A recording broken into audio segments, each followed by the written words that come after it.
ॐ श्री शनि स्तोत्रम्। नमः कृष्णाय नीलाय सितेकण्ठानिभाय च नमः क्लाग्निरूपाय कृतन्ताय च वे नमः। नमो निर्मांसिदेहाय दीर्घश्मश्रुजटाय च नमो विलासनेत्राय शुष्कोदरभयाकृते नमः पुष्कलगात्राय स्थूलरोमणेऽथिवे नमः। नमो दीर्घाय शुष्काय कालदष्टां नमोऽस्तु ते।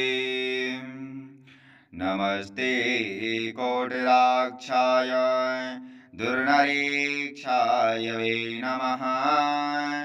नमो घोराय रौद्राय भीषणाय कपालिने नमस्ते सर्वभक्षाय बलिमुख नमोऽस्तु ते। सूर्यपुत्र नमस्तेस्तु भास्करे भयदाय च अधो दृष्टे नमस्तेस्तु संवर्तक नमोऽस्तु ते। नमो मन्दगते तुभ्यं निस्त्रीसाय नमोऽस्तु ते। तपसा दग्धदेहाय नित्यं योगरताय च नमो नित्यं क्षुधार्ताय आतृप्ताय च वे नमः। ज्ञानचक्षुर्नमस्तेस्तु कश्यपात्मजसोनवे तुष्टो ददासि वे राज्यं रुष्टो हरसे तत्क्षणात्। देवासुरमनुष्याश्च सिद्धविद्याधरोरगा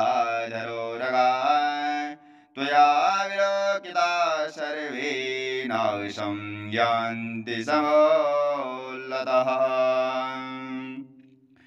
प्रसादे कुरु मयि सौरे वरदो भव भास्करे एवं स्तुतस्तदा सौरिर्ग्रहराजो महाबलः।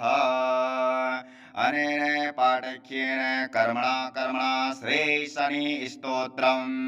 सूर्य के पुत्र छाया के पुत्र शनि महाराज अर्पणमस्तु। ओम प्रां प्रें प्रों सा शनिश्चराय नमः।